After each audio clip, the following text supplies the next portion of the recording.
बिस्मिल्लाहिर्रहमानिर्रहीम। अस्सलाम वालेकुम dear students, today our next topic is brain. Actually हमने कल जो लेक्चर डिस्कस किया था वो क्या था, ह्यूमन नर्वस सिस्टम पे। हमने ह्यूमन नर्वस सिस्टम पे फर्दर पार्ट्स देखे थे कि ह्यूमन नर्वस सिस्टम में 2 पार्ट्स होते हैं। एक होता है सेंट्रल नर्वस सिस्टम और एक होता है peripheral nervous system. Central nervous system का अगर फर्दर 2 पार्ट्स हैं, 2 स्ट्रक्चर्स आती हैं जिसमें ब्रेन है और स्पाइनल कॉर्ड है। तो डियर अगर हम ब्रेन की जो हमने आज डिस्कस करना है फर्दर वो करेंगे, ब्रेन को करेंगे और इंशाल्लाह हम नेक्स्ट लेक्चर में स्पाइनल कॉर्ड को डिस्कस करेंगे। अगर हम ब्रेन की बात करें या फिलहाल अभी हम नर्वस सिस्टम की बात करें, जो सेंट्रल नर्वस सिस्टम है, तो इसकी प्रोटेक्शन की पहले अगर बात करें कि ये किस तरह प्रोटेक्टेड होता है। कल भी मैंने बताया था कि जो ब्रेन है, ब्रेन को स्कल ने क्या किया था, प्रोटेक्ट किया था। जो हमारी स्कल है, ठीक है, हमारी ये ऊपर स्कल है और इसके अंदर हमारा ये ब्रेन है। तो हमारे ब्रेन को किसने किया होता है, स्कल ने किया होता है। स्कल की कौन सी बोन ने, क्रेनियम बोन ने किया होता है। तो हमारा ये क्वेश्चन आ सकता है, how central nervous system protected. 3 चीजें होती हैं जो इसको प्रोटेक्शन प्रोवाइड करती है। एक तो इसको बोन करती है, ब्रेन को क्रेनियम बोन, और इसी तरह वर्टेब्रल कॉलम जो है, वर्टेब्रल कॉलम तो भी अगर हम स्पाइनल कॉर्ड की डायरेक्शन बात करें तो वर्टेब्रल कॉलम के अंदर स्पाइनल कॉर्ड पाया जाता है। तो यहाँ पर ये वर्टेब्रल कॉलम जो है ये स्पाइनल कॉर्ड को प्रोटेक्शन देता है। तो अगर नेक्स्ट हम बात करें तो नेक्स्ट है बाय मेम्ब्रेनस। यहाँ पर मेम्ब्रेनस और कवरिंग होती है, किसके ऊपर, ब्रेन के ऊपर भी होंगे और इसके अलावा ये कहाँ पे हो गए, स्पाइनल कॉर्ड के भी। यानी कि स्कल है, स्कल के नीचे लेयर्स पाई जाती है मेम्ब्रेनस लेयर्स। 3 मेम्ब्रेनस कवरिंग्स होती हैं या 3 लेयर्स होती हैं जिनको बोलते हैं मेनिंजेस। तो ये टिश्यूज की लेयर्स होती हैं, ये वाली मेनिंजेस। और इसके अलावा इन मेनिंजेस के अंदर ही सेरिब्रोस्पाइनल फ्लूइड पाया जाता है जो एज ए कुशन वर्क करता है अगेंस्ट जॉइंट्स एंड पम्प्स, यानी कि ये शॉक अब्जॉर्बर्स के तौर पर वर्क कर रहा होता है। जब इंसान शॉक में होता है, सदमे में होता है, तो उसको अब्जॉर्ब करने में ये क्या हेल्प आउट कर रहा होता है, ये फ्लूइड जो है सेरिब्रोस्पाइनल फ्लूइड। तो ये सेरिब्रोस्पाइनल फ्लूइड भी हेल्प आउट कर रहा है इसके प्रोटेक्शन में, मेनिंजेस भी और क्रेनियम भी। तो मेनिंजेस क्या होती हैं इसके बारे में थोड़ा सा हम डिस्कस करेंगे। तो अगर हम मेनिंजेस की डायरेक्शन बात करें, the brain and spinal cord completely covered by 3 layers of tissues meninges.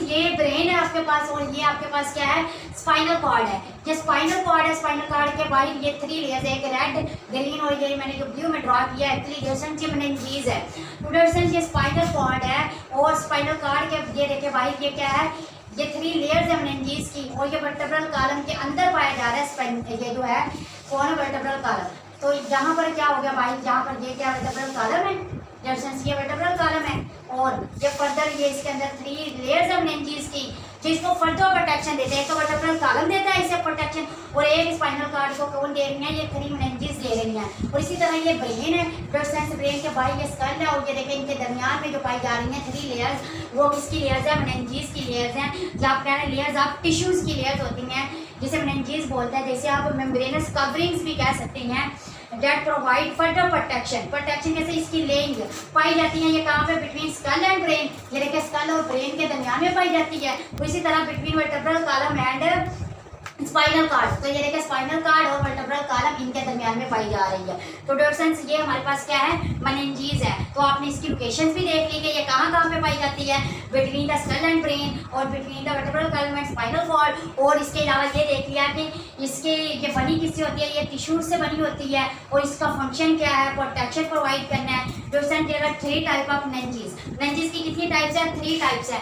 एक होता है डूरा मैटर, और एक है अरेक्नॉइड मैटर, और एक है पिया मैटर। तो दोस्तों अगर हम डूरा मैटर की बात करें तो ये आउटर मोस्ट कवरिंग है, ये जो यहाँ पर ये मैंने ड्रा की हुई है, ये वाली ड्रा की हुई है। दोस्तों ये क्या है, आपके पास डूरा मैटर है, आउटर कवरिंग होती है। और अरेक्नॉइड मैटर जो है ये मिड वाली जो लेयर है दोस्तों, ये होती है अरेक्नॉइड मैटर। ये कौन सी लेयर है, मिड वाली, मिडल लेयर है। नेक्स्ट है पिया मैटर। पिया मैटर जो होती है ये इनर होती है, ये बिल्कुल जो ब्रेन के साथ होती है, और इधर इसी तरह ये स्पाइनल कॉर्ड के साथ इधर पाई जा रही है। तो इसको बोलेंगे इनर, इनर मतलब अंदर वाली। तो दोस्तों इनके दरमियान स्पेसिस पाई जाती हैं। अगर हम बात करें डूरा मैटर और अरेक्नॉइड, तो इसी तरह ये देखा आपको ये स्पेस नजर आ रही है, यहाँ पर भी, यहाँ पर भी। तो दोस्तों अगर हम डूरा मैटर और अरेक्नॉइड की बात करें, इधर से भी डूरा मैटर और अरेक्नॉइड की बात करें, तो इनके दरमियान में डियर स्टूडेंट्स क्या पाई जाती है, स्पेस पाई जाती है, जिसको क्या बोलते हैं, सब डूरल स्पेस। डूरल ही क्यों कहा गया है, क्योंकि ये डूरा मैटर जो उसके नीचे पाई जा रही है। तो इन दोनों के दरमियान, दोनों लेयर्स के दरमियान जो स्पेस पाई जा रही है डियर फ्रेंड्स को बोलेंगे सब ड्यूरल स्पेस। और इसी तरह डियर फ्रेंड्स अगर हम बात करें अरेक्नोइड मैटर एंड पिया मैटर, ये देखिए ये वाली स्पेस की, तो ये देखिए अरेक्नोइड मैटर और पिया मैटर, इनके दरमियान में ये स्पेस पाई जा रही है जिसको बोलेंगे सब अरेक्नोइड स्पेस। अब यहाँ पर भी अरेक्नोइड का वर्ड क्यों यूज हुआ है, सब का मतलब हमेशा होता है नीचे, तो ये अरेक्नोइड के नीचे है तो डियर फ्रेंड्स से बोलेंगे सब अरेक्नोइड स्पेस। और हमने थर्ड यहाँ पर प्रोटेक्शन क्या पढ़ा था हमने, बाय फ्लूइड। आपने स्कल का देखा कि ये देखें ये स्कल पाई जा रही है जो इसे प्रोटेक्शन प्रोवाइड कर रही है, और इसी तरह ये वर्टेब्रल कॉलम का देखा प्रोटेक्शन दे रही है। फिर नेक्स्ट हमने किसका देखा, मेनिंजेस का देखा, डिफरेंस के ये मेनिंजेस जो है ये इसको क्या दे रही है, प्रोटेक्शन प्रोवाइड कर रही है। और इसी तरह नेक्स्ट जो थर्ड हमने इसके प्रोटेक्शन में पढ़ा हुआ है सेरिब्रल स्पाइनल फ्लूइड। अगर डियर फ्रेंड्स हम सेरिब्रल स्पाइनल फ्लूइड्स की बात करें तो यहाँ पर ये जो अरेक्नोइड स्पेस है, यहाँ पर डिफरेंस ये यहाँ पर क्या पाया जा रहा होता है, यहाँ पर सेरिब्रोस्पाइनल फ्लूइड। ये सेरिब्रोस्पाइनल फ्लूइड जो है डियर फ्रेंड्स ये as a shock absorber work कर रहा होता है या एज ए कुशन वर्क कर रहा होता है अगेंस्ट जॉल्स एंड पम्प्स वगैरह के, यानी कि कोई झटके वगैरह जो लग रही होती हैं जो उसको क्या कर रहा होता है, अब्जॉर्ब कर रहा होता है। तो डियर फ्रेंड्स हमने एक्चुअली यहाँ पर ब्रेन को जो मेन हमने फर्दर जो डिस्कस करना है वो ब्रेन को ही करना है। तो ये जो मैंने एक आपको ना थोड़ा सा ब्रीफली इसका इंट्रोडक्शन दिया है कि मेनिंजेस क्या होता है। मोस्टली स्टूडेंट जो है इसके बारे में बहुत कंफ्यूज होते हैं, तो इसलिए मैंने सोचा कि आपको पहले मेनिंजेस का क्लियर कर दिया जाए कि मेनिंजेस क्या होती है। आपकी जो बुक का जस्ट वाली एक लाइन ही यूज़ की गई है मेनिंजेस की। तो डियर फ्रेंड्स ये था हमारे पास मेनिंजेस। फर्दर हम डिस्कस करते हैं कि ब्रेन क्या होता है और इसके फर्दर कितने पार्ट्स हैं। वैसे अगर हम ब्रेन की बात करें, the human brain is a powerful organ. Human का जो ब्रेन होता है वो बहुत ज़्यादा पावरफुल ऑर्गन होता है, लाइक हमारा ब्रेन है। देखिए हम जो ऑर्गेनिज्म बहुत ज़्यादा कॉम्प्लेक्स हैं। एक्चुअली अगर हमारी कम्प्लेक्सिटी देखी जाए तो वो किस वजह से हमारे अंदर जो वेल्ड ब्रेन है उस वजह से है। तो as compare to any other animals, जो बाकी अदर एनिमल्स हैं उनकी निस्बत ह्यूमन जो है वो ज़्यादा वेल्ड है, वो ज़्यादा सोच विचार की सलाहियत रखते हैं। अगर हम बात करें human brain is a very powerful organs, it controls the functioning of all the body organs. हमारे बॉडी के जितने भी ऑर्गन्स हैं वो जितने भी फंक्शंस परफॉर्म करते हैं तो सबको कौन कंट्रोल कर रहा होता है, ब्रेन कंट्रोल कर रहा होता है। लाइक आपको पहले भी जैसा कि हमने प्रीवियस लेक्चर्स में भी डिस्कस किया कि सामने से अगर कोई चीज़ आती है हम फ़ौरन से अपने बचाव के लिए साइड पे होती हैं, तो ये भी हमें कौन बताता है, ये भी हमें ब्रेन ही प्रोसेसिंग करके बताता है। इवन कि हमने कोई भी फंक्शन परफॉर्म करना है तो वो हमें ब्रेन ही बता रहा होता है। और इसके अलावा अगर हम इंटरनल बात करें, कोई सिक्रेशंस वगैरह रिलीज होनी होती है तो वो भी ब्रेन के ही न्यूरो सेक्रेटरी सेल्स होती हैं जो हार्मोन्स वगैरह की प्रोडक्शन करवा रहे होते हैं, लाइक ग्रोथ हार्मोन्स। आप देखते हैं कि एक बेबी इतना से है लेकिन वक्त गुजरने के साथ साथ उनका साइज बढ़ जाता है, उसकी ग्रोथ हो जाती है। लाइक अगर हम खुद को देखें ह्यूमन्स को, तो इसी तरह हमारे साथ हुआ है। प्रोडक्शन जी किस वजह से हुआ, हमारी बॉडी के अंदर ग्रोथ हार्मोन्स रिलीज हुए तो वो खुद ब खुद नहीं रिलीज हो गए थे, वो भी हमारे ब्रेन के जो न्यूरो सेक्रेटरी सेल्स थे उन्होंने रिलीज करवाया है। तो डियर आप कह सकते हैं कि जितने भी फंक्शंस हैं वो सारे के सारे कौन परफॉर्म करवा रहे हैं, ब्रेन परफॉर्म करवा रहे हैं। इसके अलावा हमारी जो इमोशंस हैं, हमारी फीलिंग्स हैं, गुस्से की, नफरत की, मोहब्बत की, लव की सारी फीलिंग्स को, इमोशंस को हमारा ब्रेन ही कंट्रोल कर रहा होता है। अभी तो हम इधर फर्दर पार्ट डिस्कस करेंगे ब्रेन के डियर से। ये बहुत ही ज़्यादा इंपॉर्टेंट जो है टॉपिक है। तो डियर हम इसके फर्दर पार्ट्स की बात करें तो brain has 3 main parts, fore brain, mid brain and hind brain. Fore brain का जो फ्रंट वाला, ये जो सामने वाला होता है, फोर ब्रेन का मतलब होता है सामने वाला जो होता है। मिड ब्रेन जो हमारे इधर मिड में है, ठीक है, और हाइंड ब्रेन की बात करें ये जो हमारे इधर पीछे आएगा। प्रेजेंस इस तरह क्या है, हमारा जो ह्यूमन ब्रेन है, इंसानी दिमाग जो है, प्रेजेंस उसके 3 पार्ट्स हैं। तो अगर फर्दर जो है 4 ब्रेन के भी पार्ट्स हैं। इसी तरह अगर हम मिड ब्रेन की बात करें, वैसे मिड ब्रेन के कोई पार्ट्स नहीं है, ये मिड ब्रेन ऑलरेडी बहुत छोटा सा है तो इसके फर्दर पार्ट्स नहीं है। नेक्स्ट हाइंड ब्रेन की अगर हम बात करें तो हाइंड ब्रेन के भी फर्दर पार्ट्स है। आज हम मेन डिस्कस करेंगे वो करेंगे 4 ब्रेन को। जैसे अगर हम 4 ब्रेन की बात करें तो 4 ब्रेन्स के भी आगे फर्दर 3 पार्ट्स हैं। कितने पार्ट्स हैं, पहले ब्रेन का डिस्कस किया तो ब्रेन के भी 3 पार्ट्स थे। आगे फर्दर ब्रेन का फर्स्ट पार्ट जो है, आप 4 ब्रेन की बात करें, 4 का मतलब होता है अगला सामने वाला। 4 ब्रेन की बात करें तो इसके भी 3 पार्ट्स हैं, थैलेमस, लिम्बिक सिस्टम, सेरेब्रम। अगर हम थैलेमस की रेफरेंस बात करें, थैलेमस का फंक्शन क्या होता है, ये सेंसरी इन्फॉर्मेशन को रिसीव करता है। सेंसरी इन्फॉर्मेशन को रिसीव करेगा, रिसीव करके ये क्या करेगा, ये लिम्बिक सिस्टम और सेरेब्रम को दे देगा। अब इसका काम क्या हो गया, खत्म हो गया, छूटा, मतलब इसका फंक्शन क्या होगा कि इसने सेंसरी इन्फॉर्मेशन को रिसीव कर लेना है, रिसीव करके इसने आगे उनको पहुंचा देना, उनको कहना है ये देखो भाई संभालो, आपका काम है, आप जाने, आपका काम जाने, जो करना है आप अब करें इसकी। तो डेट सेंस इसने क्या करना है, सेंसरी इन्फॉर्मेशन को रिसीव कर लिया। कौन कौन सी सेंसरी इन्फॉर्मेशन हो सकती है, वो विजुअल होगी, ऑडिटरी होगी और स्किन से ले रहा होगा। विजुअल जो होता है डेट सेंस ये आईज से रिलेटेड है, हमारी आंखों से रिलेटेड है, लाइट वगैरह जैसे आ रही है वो विजुअल है, हमारी लाइट आंखों से गुजरेगी, वो गुजर कर जो हमारी ऑडिटरी नर्व्स है उनके थ्रू वो कहाँ पे चली जाएगी, हमारे ब्रेन में थैलेमस में वो सेंसरी इन्फॉर्मेशन को रिसीव कर रहा है। और इस तरह ऑडिटरी जो होती है ये ईयर से रिलेटेड होती है। ऑडिटरी ईयर्स, हम ईयर से क्या कर रहे हैं, सुन रहे हैं, अब आप सुन रहे हैं, आप देख रहे हैं, जो आप देख रहे हैं वो एक्चुअली क्या है, आपकी विजुअल है। आप लोगों के अंदर जो वो सेंसरी इन्फॉर्मेशन आ रही है, आप मुझे देख रहे हैं, आपकी विजुअल है, वो फर्दर जाएगी थैलेमस के पास, थैलेमस फर्दर इसके ब्रेन की इन पार्ट के पास पहुंच जाएगा। अगर फिर इनका काम है कि इसने किस तरह कंट्रोल करना है इनको। इसी तरह अगर हम ऑडिटरी की बात करें, आप क्या कर रहे हैं, मेरा लेक्चर सुन रहे हैं, अब आप लेक्चर जो सुन रहे हैं सेंस है वो क्या है, वो ऑडिटरी है। तो ईयर से जो रिलेटेड होगी, कानों से हमने सुना, फिर हमारी ऑडिटरी नर्व्स होंगी, वो ब्रेन तक यानी कि थैलेमस तक हमारी सेंसरी इन्फॉर्मेशन को, उस पैगाम को लेके जाएंगे। नेक्स्ट है स्किन। स्किन से भी अगर हमने कोई चीज़ लाई कि ये मैंने टच इस तरह किया है, जब मैंने थोड़ा सा ये टच किया है, तो ये स्किन है, ठीक है। स्किन पर भी रिसेप्टर्स होते हैं, जब हमारी स्किन से इन्फॉर्मेशन जाएगी वो कौन रिसीव कर रहा होगा, थैलेमस रिसीव कर रहा होगा ये सेंसरी इन्फॉर्मेशन। और इस तरह की सारी की जितनी भी इन्फॉर्मेशन लेगा, रिसीव करेगा, उसको फर्दर ये सेंड कर देगा towards limbic system and cerebrum. ये आई होप आपको समझ आ गई होगी कि थैलेमस का फंक्शन क्या, सिंपल सा फंक्शन है, आपने एक ही लाइन में आ जाएगा कि सेंसरी इन्फॉर्मेशन को रिसीव करता है और आगे इन दोनों को सेंड कर देता है। कौन सी सेंसरी इन्फॉर्मेशन है, विजुअल, ऑडिटरी एंड स्किन से ये ले रहा होता है। नेक्स्ट जैसे हम बात करते हैं लिम्बिक सिस्टम की। लिम्बिक सिस्टम जैसे फर्दर हैज 3 पार्ट्स। पहले हमने बड़ा ब्रेन, ब्रेन के देखे 3 पार्ट्स है, fore brain, mid brain, hind brain. Next अगर हम बात करें फोर ब्रेन की, तो फोर ब्रेन के भी फर्दर 3 पार्ट्स हैं, thalamus, limbic system and cerebrum. आगे अगर हम बात करें लिम्बिक सिस्टम की, तो आल्सो 3 पार्ट्स। कौन कौन से, हाइपोथैलेमस है, एमिग्डाला है और हिप्पोकैम्पस है। हाइपोथैलेमस की डेट सेंस बात करें हम, तो डेट सेंस ये जो रहता है, आप इसको ना इस तरह भी याद रख सकते हैं, मैं साथ हूँ, मैं साथ हूँ। कैसे डेट सेंस, ये आपको याद करने के लिए थोड़ी सी कीज बताइए इसके। जो मोस्टली इसके जो फंक्शंस पूछे जा रहे होते हैं वो लिम्बिक सिस्टम्स के ही पूछे जा रहे होते हैं। वैसे ये ओवरऑल जितना भी है ब्रेन के बारे में या आप कहते हैं सेंट्रल नर्वस सिस्टम के बारे में ही, ये सारे का सारा बहुत ज़्यादा इंपॉर्टेंट है। शॉर्ट क्वेश्चंस के हवाले से, MCQs के हवाले से भी, ये MD कैट में भी कई दफ़ा इसमें से ही MCQs आ रहे होते हैं।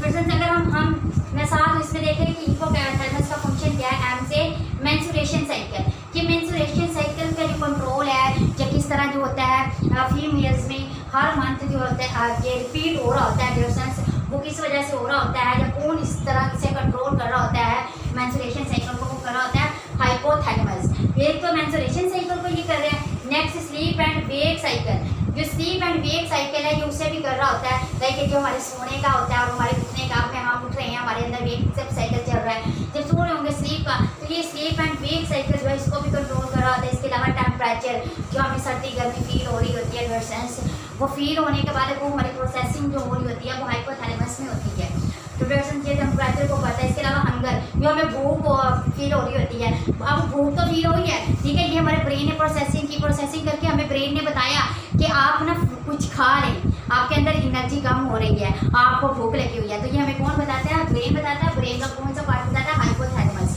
इसी तरह हार्मोन की प्रोडक्शन भी यही करवा रहा होता है। हार्मोन्स की प्रोडक्शन की बात करें तो मैंने अभी आपको इसी के स्टार्ट में बताया कि ये न्यूरोसेक्रेटरी सेल्स होते हैं जो क्या कर रहे होते हैं, हार्मोन्स को प्रोड्यूस कर रहे होते हैं। लाइक हमारे अंदर ग्रोथ हार्मोन्स है, जिस तरह हमारी हाइट इंक्रीज होती जा रही होती है वो ग्रोथ हार्मोन्स की वजह से हो रही होती है।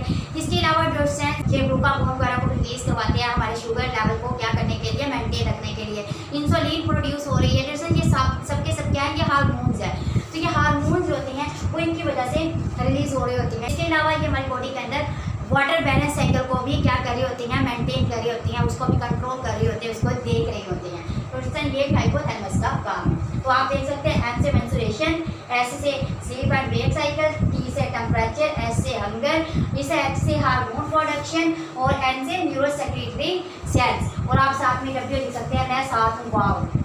तो ये वाटर बैलेंस साइकिल को क्या कर रही होती है, कंट्रोल कर रही होती हैं। फिर नेक्स्ट अगर हम बात करें लिम्बिक सिस्टम के ही नेक्स्ट पार्ट्स की एमिगडाला, अगर हम एमिगडाला की बात करें तो इसमें क्लस्टर्स ऑफ एक्सोन्स होते हैं। एक तो इसके अंदर क्या होते हैं, क्लस्टर्स ऑफ एक्सोन्स, मतलब पूरे का पूरा न्यूरॉन्स नहीं, एक्सोन्स के क्लस्टर्स होते हैं जो आप कह रहे हैं 1000 टू मिलियंस की अमाउंट्स में इनके अंदर पाए जा रहे होते हैं। फिर ये हमारे अंदर जो फियर होता है उसको कंट्रोल करते हैं, उसको देखते हैं ये जो हमें डर लग रहा होता है, यही हमें बता रहा होता है कि हमें डर लग रहा है तो हमने इसको कंट्रोल कैसे करना है। फिर ये हमें डायलॉग की वजह से है। इसके अलावा ये पनिशमेंट्स, पनैयर मतलब खुशी के जो लम्हात होते हैं। इसके अलावा सेक्सुअल अराउजल जो होता है एडोलसेंस, तो ये जो सेक्सुअल अराउजल हो गया, लव की फीलिंग्स हो गई, मतलब हमारे अंदर जो भी फीलिंग्स हैं एंड इमोशंस है, लव की, हेट की, नफरत की, रेग मतलब एंगर, गुस्सा वगैरह की, वो सारी की सारी जितनी भी हमारी फीलिंग्स एंड इमोशंस हैं वो हमारे ब्रेन का कौन सा पार्ट्स कंट्रोल कर रहा होता है, वो कर रहा होता है एमिगडाला। तो ये हमारे पास आ गया एमिगडाला। नेक्स्ट है हमारे पास हिप्पोकैम्पस। अगर हम हिप्पोकैम्पस की बात करें डियर स्टूडेंट्स, इसके फंक्शन को याद रखना एक बहुत आसान सा मेथड है।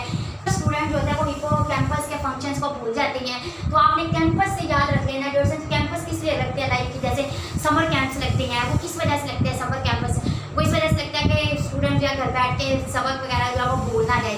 तो इसके लिए हालांकि ऑफ चल रही होती हैं, वैकेशंस चल रही होती हैं, लेकिन फिर इसके बावजूद कैंपस खोल दिए जाते हैं। ये यूनिवर्सिटीज़ के कैंपस होते हैं, इसी तरह कॉलेज के कैंपस होते हैं, तो यहाँ तक कि स्कूल्स के भी छोटे मोटे कैंपस ओपन कर दिए जाते हैं। प्रोडक्शन इस वजह से किया जाता है ताकि जो स्टूडेंट्स हैं वो अगर अपने लेसन को मेमोराइज करें, वो जो मेमोराइज करते हैं वो लॉन्ग टर्म में याद रहता है, लर्निंग में रहता है। तो प्रोडक्शन सेम यही फंक्शन है हिप्पोकैम्पस का, क्योंकि वो कैंपस में जाते हैं और कैंपस में जाकर वहाँ पर लर्निंग करते हैं। लर्निंग जब करेंगे जाहिर है एक सबक को वो बार बार याद करेंगे, देन वो क्या हो जाएगा उनके मेमोरीज में फिट हो जाएगा, मेमोरीज में उसे याद रहेगा। प्रोडक्शन इसी तरह ये क्या करता है हिप्पोकैम्पस, ये लॉन्ग टर्म मेमोरीज को कंट्रोल करता है। ये क्या करवा रहा है, लॉन्ग टर्म मेमोरीज करवाता है, लर्निंग करवाता है। स्टूडेंट्स जो हम लर्निंग कर रहे होते हैं, अपना सबक वगैरह याद कर रहे होते हैं, वो इसकी वजह से है। और इसके अलावा बहुत सी बातें होती हैं जो हमें याद रह जाती हैं, हमारे बचपन की बातें भी हमें याद होंगी, वो किसके अंदर स्टोर है स्टूडेंट्स, वो हिप्पोकैम्पस के अंदर स्टोर है। तो long term memory and learning जो है उसको कौन कंट्रोल कर रहा होता है, हिप्पोकैम्पस कंट्रोल कर रहा होता है। स्टूडेंट्स नेक्स्ट सेरेबरम की जो अगर बात करें, इसका थर्ड पार्ट है किसका, फोरब्रेन का। फोरब्रेन का जो थर्ड पार्ट है वो सेरेबरम है। सेरेबरम जो होता है ये इसका लार्जेस्ट पार्ट है। Largest part of the brain is called cerebrum. जिस ये सेरेबरम है जो इसके फर्दर जो 2 हेमिस्फीयर्स होते हैं, मतलब इसके पार्ट्स है, एक हेमिस्फीयर्स है, ठीक है। हेमिस्फीयर्स की अगर हम बात करें तो इसके फर्दर 2 हेमिस्फीयर्स होते हैं, एक होता है लेफ्ट हेमिस्फीयर्स, एक होता है राइट। स्टूडेंट्स याद रखिए जो लेफ्ट वाला हेमिस्फीयर्स है वो बॉडी के राइट साइड वाले फंक्शंस को कंट्रोल करता है, और इसी तरह जो राइट हेमिस्फीयर्स है वो बॉडी के लेफ्ट साइड वाले फंक्शंस को कंट्रोल करता है। लाइक जैसे ये सेरेबरम है, ये वाला जो सेरेबरम है, सेरेबरम जो इस साइड वाला होगा इस तरह से, इसके दरमियान में जो है कनेक्शंस होगा, इस तरह से पार्टीशन होगी, एक ये हेमिस्फीयर है और एक ये जो राइट वाले हेमिस्फीयर है ये बॉडी के इस वाले पार्ट्स को, जो लेफ्ट वाले पार्ट्स होंगे बॉडी के, उनके फंक्शंस को कंट्रोल करता है। और इसी तरह डेढ़ सेंस ये जो लेफ्ट वाला हेमिस्फीयर होगा, ये जो लेफ्ट हेमिस्फीयर होगा सेरेबरम का, वो राइट वाले बॉडी पार्ट्स के फंक्शंस को कंट्रोल कर रहा होगा। तो डेढ़ सेंस ये इस तरह इनकी क्या हुई होती है, डिवीजन हुई पड़ी होती है हेमिस्फीयर्स की। और ये लेफ्ट और राइट हेमिस्फीयर्स के दरमियान कम्युनिकेशन का जो एक जरिया होता है, इनके दरमियान जो कम्युनिकेशन करवा रहा होता है वो करवाता है कार्पस कॉलोसम। ये कार्पस कॉलोसम एक्चुअली ये लेफ्ट हेमिस्फीयर और राइट हेमिस्फीयर जो सेरेबरम के हेमिस्फीयर्स बनी है उनको आपस में कनेक्ट करता है, कनेक्शंस करता है। तो किस तरह इधर वाली इंफॉर्मेशन किस तरह इसके पास जानी है, इधर वाली इंफॉर्मेशन किस तरह इसके पास जानी है। तो कार्पस कॉलोसम जो है न्यूरो साइंस ये लार्ज बंडल होता है किस चीज़ का, न्यूरॉन्स का। लार्ज बंडल्स होता है मोर देन 200 मिलियंस, इनसे भी ज़्यादा न्यूरॉन्स जहाँ पर पाए जाते हैं। न्यूरॉन्स के कौन से, नर्व फाइबर। तो large bundles of more than 200 million myelinated nerve fibres यहाँ पर पाई जाती हैं। ये माइलिनेटेड नर्व फाइबर्स होते हैं जो किसका जरिया बनते हैं, कम्युनिकेशन का जरिया बनते हैं। लेफ्ट से राइट की तरफ और राइट से ये लेफ्ट की तरफ क्या करवा रहे होते हैं, कम्युनिकेशन करवा रहे होते हैं। तो डिस्टेंस ये हमारे पास था कार्पस कॉलोसम। तो सेरेबरम में हमने क्या देखा कि हेमिस्फीयर्स होते हैं, हेमिस्फीयर्स के बाद ये कार्पस कॉलोसम है इसके अंदर जो कि माइलिनेटेड नर्व फाइबर्स होती हैं। अच्छा माइलिनेटेड और नॉन माइलिनेटेड का आपको प्रीवियस लेक्चर्स में बताया गया। माइलिनेटेड वो होते हैं जिनके ऊपर फैटी एसिड्स की लेयर चढ़ी होती है, फैटी एसिड की लेयर मतलब चर्बी चढ़ी होती है, वो माइलिनेटेड होते हैं। और जिनके ऊपर माइलिन शीट नहीं चढ़ी होती, जहाँ क्यों कह रहे फैटी एसिड की लेयर नहीं प्रेजेंट होती, उनको नॉन माइलिनेटेड फाइबर्स बोलते हैं। नेक्स्ट है इसी का ही पार्ट है सेरेब्रल कॉर्टेक्स। ये ब्लड सेल्स हमारे पास ये जो पार्ट है ना सबसे बड़ा ये वाला, जिसके अंदर कन्वल्शंस आपको नजर आ रही हैं। जिससे ये जो कन्वल्शंस है इसके अंदर बहुत ज़्यादा एक्चुअली ये इसको लार्ज सरफेस एरिया प्रोवाइड करता है। ये वाली ये जो कन्वल्शंस है पल्टिंग्स जो हुई पड़ी है इसको बोलते हैं। फ्लोरेसेंस जैसे ही अगर हम इसको ओपन करें तो ये बहुत ज़्यादा सरफेस एरिया प्रोवाइड करेगा। फ्लोरेसेंस इसका जो ये वाला जो आउटर पार्ट है ये वाला ये सेरेब्रल कॉर्टेक्स है, सेरेब्रम का ये सेरेब्रल कॉर्टेक्स है और ये इसका कार्पस कालोसम है, ठीक है। और यहाँ से एक हेमिस्फीयर्स में कन्वर्ट होता है कि एक लेफ्ट होगा और एक राइट हेमिस्फीयर्स होगा।